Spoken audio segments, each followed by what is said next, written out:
We're going to talk a little bit today about people's perspectives towards globalization and how what's happening with changes in their economic system impact this. The global political economy has been in an enormous state of flux over the past few decades.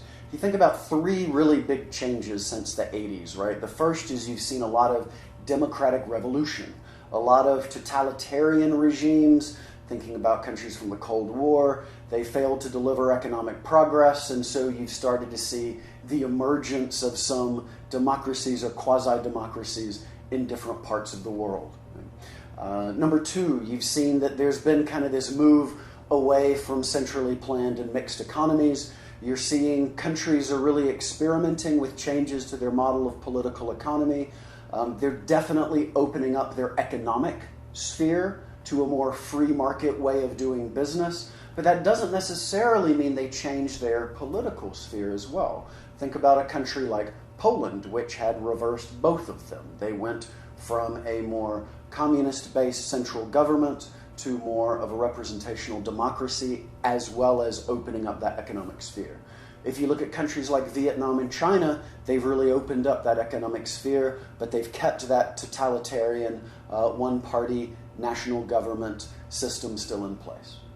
Big change number three is, of course, you're seeing in a lot of Western developed nations that were formerly really promoting globalization, you're seeing a bit of protectionism, a bit of nationalism. So these kind of economic protectionist movements that you're seeing across the United States, in Brazil, in different European countries, this is a real trend where some of the people that were really promoting globalization, they're kind of backing off of it a little bit.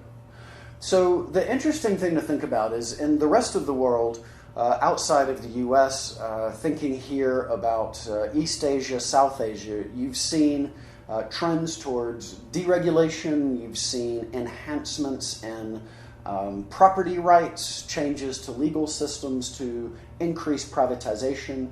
You've seen a lot of changes in the economic sphere that is really opening up a lot of these economies and promoting growth. Right?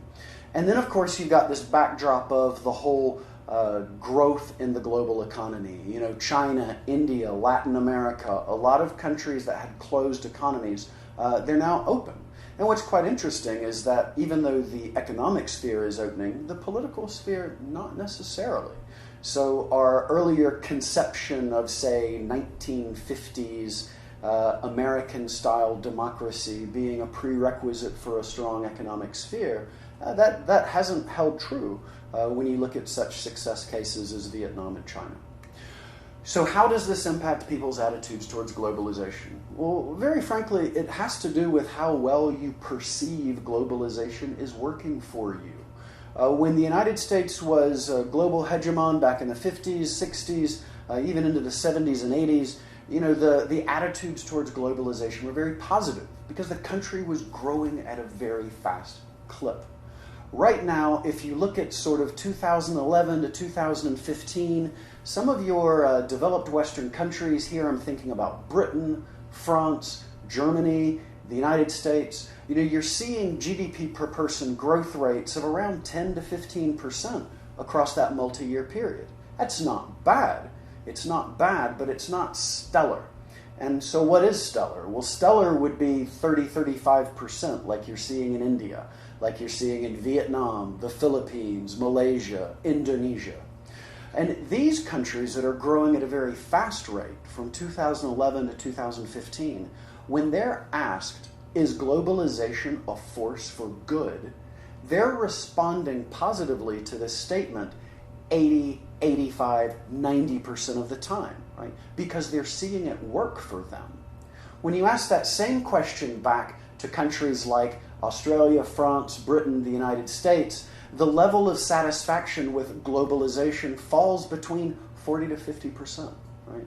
Now, if you would have asked that question 30 years earlier, you would have probably seen a reverse in those different countries' perceptions towards globalization. So globalization is here to stay in a lot of ways. It's a product of technology, and that toothpaste never goes back in the tube. People's sentiment towards globalization will change based on how well they think economic benefits are accruing to them.